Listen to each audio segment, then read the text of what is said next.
Ninha do Agiló e Nega Luanda. Suas histórias.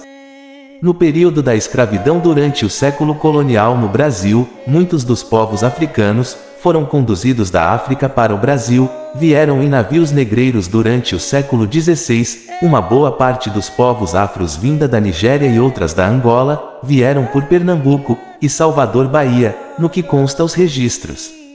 Muitos sofreram com os maus tratos que assolava o continente africano. As guerras tribais viravam negócios para os traficantes que trocavam escravos por produtos que se referia em aguardente, fumo e outros demais. O comércio e tráfico ilegal de escravos e indígenas no Brasil deram origem aos comerciantes europeus que resultaram na produção de grandes negócios para os ingleses, holandeses e exclusivamente portugueses. Todos se beneficiaram desse meio tipo de comércio, porque era totalmente lucrativo para os mesmos. Os escravos que eram capturados e contrabandeados da África para Portugal, ao chegarem, recebiam nomes em português registrados por seus futuros compradores.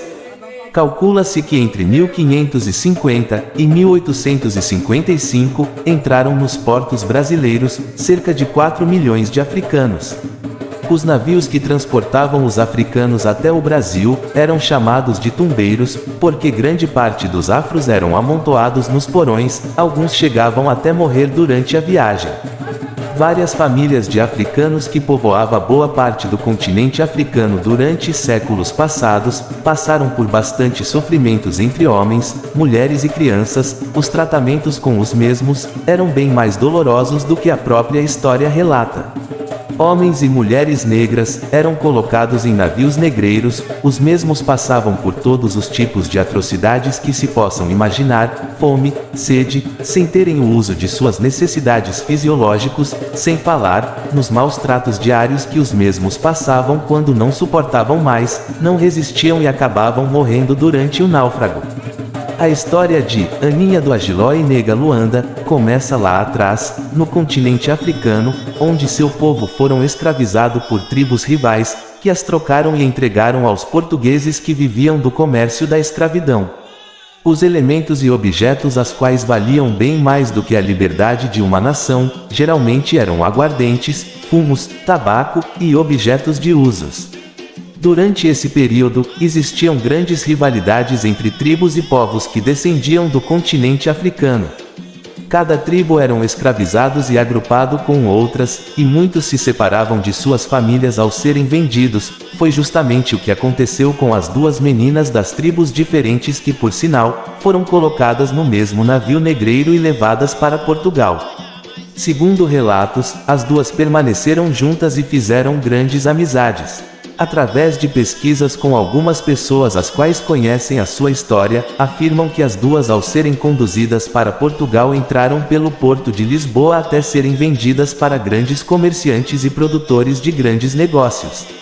As duas foram compradas e levadas para uma cidade chamada de Alijó ou Giló em Portugal. Os escravos comprados pelos portugueses, donos de terras e comércios, registrava cada um dos seus escravos, dando-lhes nomes em português, geralmente eram escolhidos pelos próprios brancos. Cada uma das meninas receberam o seu próprio nome. Ana, que mais tarde se tornaria Aninha, e certamente por serem meninas novas entre 9 e 10 anos, e terem conquistado o carinho de todos, ganhou este nome. Daí começamos a entender o motivo de Aninha ser conhecida por Aninha do Agiló. Segundo trechos de algumas pesquisas, a cidade de Giló, em Portugal, também era pronunciada pelos antigos da época por Agiló. Acreditamos que, devido a esse contexto, Aninha ficou conhecida por conta da cidade a qual viveu por muitos anos. Já a respeito de Luanda, que passaria a ser conhecida por Nega Luanda, acreditamos que foi por motivos de ser da cidade de Luanda em Angola, sua terra natal, e assim a mesma se tornaria Nega Luanda, certamente por conta de sua definição, naturalidade e origem. As duas passaram a conviverem e trabalhar durante muitas décadas entre o período do século XVIII, nesta mesma cidade em Portugal. Na medida que os anos iriam se passando, as meninas, por terem boas condutas, tinham um tratamento carinhoso, e assim elas conseguiram ganhar o carinho e o afeto de todos. A história dessas duas meninas que mais tarde se tornariam grandes mestras para o culto Jurema, nos revela o tamanho da riqueza de grandes conhecimentos da magia europeia que as mesmas aprenderam e trouxeram para o Brasil já em suas maiores idades. A história relata que durante o tempo que as duas viverão sendo escravas, as duas meninas tinham acesso livre para irem e virem, após seu término do expediente. Conta a história que as duas conheceram uma casa que fazia cultos para a deusa Évora, bruxa Évora. Segundo relatos no que consta, as duas passaram a frequentar esta casa sigilamente, e passaram a aprender os conhecimentos da magia europeia. Durante as horas vagas as duas meninas praticavam a magia e os conhecimentos da deusa Évora, bruxa Évora. Foi através daí, que essas meninas tiveram uma ligação muito forte com os encantos e a magia europeia. Após se tornarem adultas, as mesmas foram levadas de Portugal para o Brasil. Não se sabe certamente como foi a vindas delas, talvez as mesmas já tivessem recebido suas liberdades por seus tempos de trabalhos dedicados, ou por já ter existido a lei, que libertou todos os escravos. O que se sabe certamente é, que ambas vieram para o Brasil durante o final do século XVIII, e início do século XIX. Já aqui no Brasil, foi onde suas histórias passaram a serem conhecidas por seus feitos através dos seus conhecimentos. Alguns mais antigos afirmam que as mesmas estiveram presentes no Quilombo do Catucá, por volta de 1817 a 1818, onde provavelmente se deu início nas matas próximas às regiões urbanas de Recife e Olinda, Pernambuco, aonde o Quilombo do Catucá se formou. Existe também alguns relatos que Aninha do Agiló e Nega Luanda tiveram nas proximidades das aldeias indígenas, e esse contato resultou na troca de conhecimentos onde tanto para um foi bom, o quanto para outro foi somatória para a contribuição de conhecimentos. Porém não se há uma confirmação, mas as evidências dos fatos certificam essa proximidade. O fato é, que as ambas mestras foram muito importantes, para a construção de grandes conhecimentos as quais as mesmas aprenderam. A magia europeia se fundiu com as demais forças sobrenaturais, onde deram espaço para uma grande força e nova visão.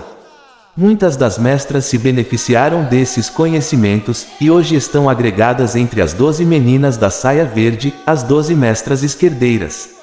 Observação: quero aqui deixar bem claro, as mestras Aninha do Agiló e Nega Luanda nunca foram prostitutas ou mulheres de cabarés, pois as mesmas não conheceram tais afirmações que as atribui para elas. Elas nunca foram donas de cabarés, de prostíbulos, ou bares da vida mundanas. Elas não eram de origem brasileiras, pouco menos foram iniciadas para quaisquer outra vertentes. Se tivesse existido essa teoria, as mesmas não estariam para o culto Jurema. São 12 meninas, da saia verde, onde existe uma cantiga que se refere às suas afirmações. A cantiga diz assim: eram 12 meninas, da saia verde, elas têm correntes fortes, elas vêm do Rio Verde. Antes de terminar esse texto, gostaria de fazer um pedido, especialmente para aqueles que desconstroem toda uma história as quais desmistificam, erroneamente, a ponto de mudar toda uma história.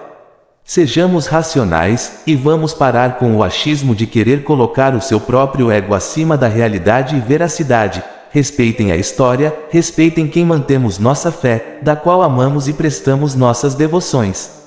Observação: foto ilustrativo. Obrigado a todos. E aqui termino esse texto. Autoria do texto: Juremeiro Canindé de Natal, Rio Grande do Norte. Texto escrito em 16 de fevereiro de 2021.